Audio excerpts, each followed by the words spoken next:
Friends, मैं देवनारी और आज के वीडियो में हम करेंगे आपकी जो 11th की इंग्लिश क्वेश्चन बैंक के है उसका एक्सट्रैक्ट करेंगे, एक्सट्रैक्ट फ्रॉम पोइम्स। पिछले वीडियोस तक हमने एक्सट्रैक्ट कर लिए थे प्रोज में से।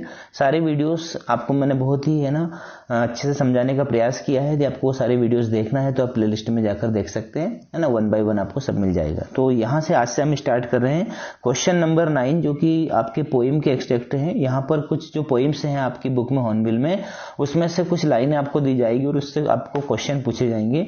तो आपको सारी पोइम्स अच्छे से याद कर लेनी है, अच्छे से एक्सप्लेनेशन देख लेना है उनका, और उसके बाद में फिर ये चीजें आपको करनी है। यहाँ पर मैं आपको समझाने का प्रयास करूंगा कि किस प्रकार आप आंसर यहाँ से ढूंढ सकते हैं। तो जो पहला आपका एक्सट्रैक्ट लिया गया है वो एक्सट्रैक्ट आपके जो है पोइम नंबर फर्स्ट है, फोटोग्राफ से लिया गया है। और ये आपने देखा होगा इस प्रकार का चित्र आपके हॉर्नबिल में दिया गया था, है ना, कि जो शर्ली टोल्सन इस पोइम की जो है पोइटेस है, लेखी कवियत्री हैं। उन्होंने अपनी जो है माँ की फीलिंग्स, मतलब जो उनकी माँ है दुनिया में नहीं रही, लेकिन उनकी माँ का एक फोटो उनको मिलता है जिसमें उनकी जो माँ है वो अपनी 2 चचेरी बहनों के साथ में एक जो है समुद्र की जो बीच होती है, यानी कि जहां पर खाली जगह होती है वहां पर घूमने के लिए जाती है। और उन तीनों बहनों का एक फोटो लेते हैं उनके अंकल, और उस प्रकार का एक फोटो उसको मिलता है। उसको देखकर वो जो शर्ली टोल्सन है वो अपनी माँ के प्रति अपनी फीलिंग्स को हमारे सामने एक्सप्रेस करती है। तो स्टार्ट करते हैं, देखते हैं क्या कहा उन्होंने लिखा है सबसे पहले कि the cardboard shows me. Cardboard का अर्थ होता है कि जो फोटोग्राफ की जो फ्रेम है वो मुझे बताती है हाउ इट वाज, कि कैसा रहा होगा उस समय, कैसा था माहौल वहां पर। When the 2 girl cousins went paddling, जब 2 चचेरी बहनों के साथ में वेंट पैडलिंग। पैडलिंग का अर्थ होता है कि जो छिल्लर पानी होता है उसमें छपछपाहट करना, जैसे जो उथला हुआ पानी होता है वहां पर पैदल चलना, उसमें दौड़ना भागना, उसको पैडलिंग कहते हैं। तो यहाँ पर हमारी जो कवियत्री बताती है कि कार्डबोर्ड मुझे बताता है कि उस समय कैसा होगा जब 2 चचेरी बहनों के साथ मेरी माँ जो है पैडलिंग कर रही थी। Each one holding one of my mother's hand, और दोनों ने ही दोनों तरफ से मेरी माँ के हाथों को पकड़ा हुआ था, एक ने दाएं और एक ने बाएं। आप फोटोग्राफ में भी देख सकते हैं। And see the big girl some 12 years और सो, और वो जिसके बारे में शर्ली टोल्सन बात कर रही है वो यानी उसकी माँ, वो लगभग 12 वर्ष की रही होगी, है ना, जो सबसे बड़ी बहन थी। All 3 stood still to smile through their hair, और तीनों ही बहनें क्या है उस समय बिल्कुल स्टूड स्टिल। स्टूड स्टिल का अर्थ होता है स्थिर खड़ी थी, है ना, और उनके जो बाल थे वो उनके चेहरे के ऊपर बिखरे पड़े थे। आप चित्र में देख सकते हैं यहाँ पर तीनों बहनें खड़ी हैं, उनके बाल उनके चेहरे के ऊपर आ रहे हैं और उनके जो अंकल है उनकी फोटो ले रहे हैं। तो यहाँ पर जो दृश्य का जो है वर्णन किया है शर्ली टोल्सन ने कि तीनों बहनें जो है स्टूड स्टिल, बहुत ही स्थिर खड़ी थी। At the uncle with the camera sweet face, और जो अंकल थे वो कैमरा लेकर खड़े थे बिल्कुल, है ना, जो तीनों बहनें थे उनके स्वीट चेहरे को वो कैमरे में कैप्चर कर रहे थे। My mother's that was before I was born, मेरी माँ उस समय जब मैं पैदा नहीं हुई थी, है ना। उसकी माँ की उम्र सिर्फ 12 साल की थी, मतलब उस समय जो है कवियत्री पैदा नहीं हुई थी। तो जो कवियत्री वो कहती है कि मेरी माँ उस समय जब मैं पैदा नहीं हुई थी। And the sea which appears to have changed the lace washed their terribly transient feet, और वहां पर क्या होता है कि समुद्र जो अभी भी कैसा लगता है, बहुत ही कम बदला है। समुद्र को आप कभी भी देख लो, बहुत ही कम चेंजेस उसमें आते हैं, समुद्र ऐसा कैसा रहता है। लेकिन वो क्या कर रहा था, washed there terribly transient feet, वो जो समुद्र है वो उनके क्या कर रहा था, धो रहा था। किनको धो रहा था, टेरिबली ट्रांजिएंट फीट, जो बहुत ही बुरी तरह से बदल चुके थे उन पैरों को धो रहा था। मतलब अब धीरे धीरे जैसे इंसान, है ना, बच्चा होता है फिर जवान होता है फिर बूढ़ा होता है, तो उसके जो पैर होते हैं वो बदलते जाते हैं, और इंसान भी मतलब जो है स्थिर नहीं रहते, तो इंसान भी, है ना, बदलते जाते हैं, वो आते हैं चले जाते हैं, लेकिन समुद्र हमेशा स्थिर रहता है। तो यहाँ पर जो हमारी शर्ली टोल्सन ने कहा कि मेरी जो माँ है वो अपनी 2 चचेरी बहनों के साथ पैडलिंग कर रही थी समुद्र के किनारे पर, और जो उनके अंकल थे वो उनका एक फोटो ले रहे थे, और तीनों बहनें बिल्कुल स्थिर खड़ी थी, उनके चेहरे के ऊपर उनके बाल आ रहे थे,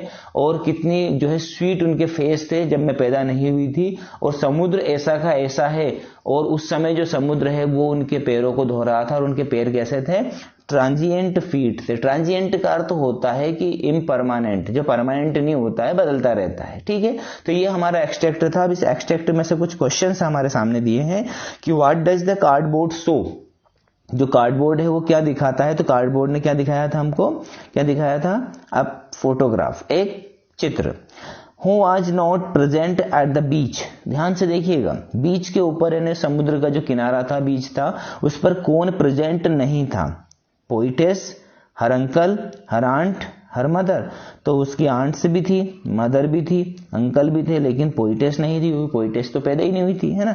तीसरा है what does transient mean. Transient का अर्थ क्या होता है? ट्रांजिएंट का अर्थ होता है, हमने देखा कि बदलता रहता है, जो स्थायी नहीं रहता है। तो ट्रांजिएंट का अर्थ होता है कि जो टेम्पररी रहता है, इम्परमानेंट रहता है। तो बी और सी दोनों ही इसका आएगा, तो इसका सही आंसर आ जाएगा डी वाला। ठीक है, तो ये पहला आपका एक्सट्रैक्ट हो गया। अब दूसरा भी इसी वीडियो में कर लेते हैं। चलिए, दूसरा है, ये चित्र आप ध्यान से देखिएगा, आपको बहुत कुछ है ना इससे समझने को मिलेगा। दूसरा है आपका जो पोइम नंबर 2 है, लेबरनम टॉप। लेबरनम का अर्थ होता है अमलतास का पेड़, है ना। अमलतास के पेड़ के ऊपर एक गोल्ड फिंच यानी कि सुनहरी गीत गाने वाली चिड़िया आती है अपने बच्चों को देखने के लिए, उसके बारे में ये एक्सट्रैक्ट है। तो यदि आपको अच्छे समझना है तो आप मेरे वीडियो को जरूर देखिएगा। मैंने जो है फोटोग्राफ, लेबरनम टॉप सभी के वीडियो एक्सप्लेनेशन करके बनाए हैं, आप चाहें तो देख सकते हैं, है ना। 11th इंग्लिश के जो हिंदी एक्सप्लेनेशन वाले प्लेलिस्ट में सब मिल जाएंगे। चलिए, तो स्टार्ट करते हैं इसको। Till the goldfinch come. Till the goldfinch come यानी कि जो गोल्ड फिंच है वो कहां पर आती है? अमलतास के पेड़ के ऊपर। अब मैं आपको चित्र बता देता हूं। अमलतास का पेड़ ऐसा होता है, देख लीजिएगा आप। इस प्रकार से अमलतास का पेड़ होता है, लेबरनम टॉप होता है, और गोल्ड फिंच इस प्रकार की चिड़िया होती है, जिसकी एक है ना विशेष बात होती है कि उसका सिर बिल्कुल जो है काला धब्बा उसके सिर के ऊपर होता है। इस प्रकार से गोल्ड फिंच होती है, अमलतास का पेड़ होता है। अब इस अमलतास के पेड़ के ऊपर गोल्ड फिंच आती है, तो देखिए क्या है दृश्य कि till the goldfinch come.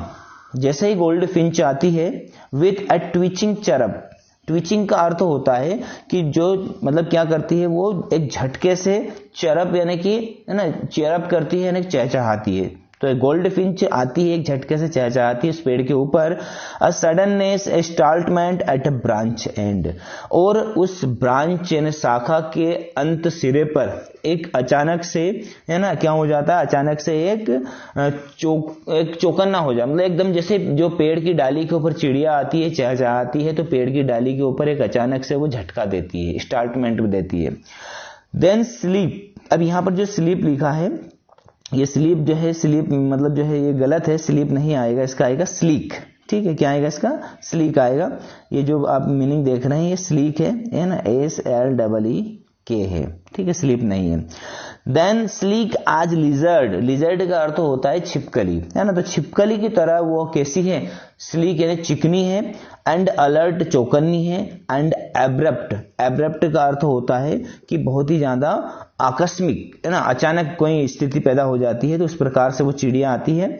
C इंटर्स the thickness. इसके बाद में वो थिकनेस। थिकनेस का अर्थ ये होता है कि जो मोटा भाग होता है उस पेड़ का, है ना, मोटा तना होता है, उसके अंदर इंटर करती है, क्योंकि उसके बच्चे हैं उसके अंदर।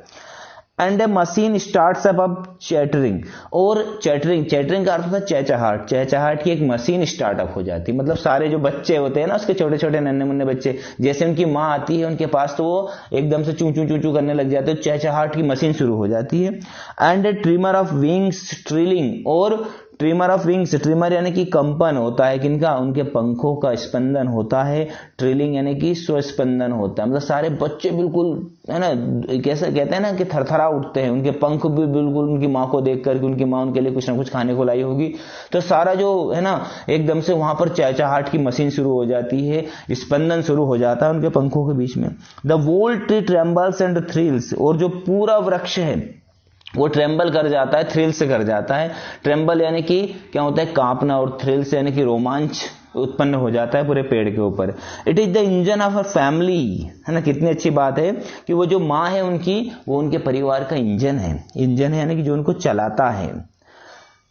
सी stokes it full then floods out to a branch end. वो क्या करती है? उनको सी स्टोक्स इट फूल यानी उनके बच्चों के अंदर क्या देती है? बच्चों के अंदर स्टोक्स करती है। स्टोक्स का अर्थ होता है उनको भड़काती है, मतलब उनको कुछ देती है खाने को, तो वो भड़क उठते हैं, उनके अंदर ज्वाला उत्पन्न हो जाती है, उन बच्चों के अंदर एनर्जी आ जाती है।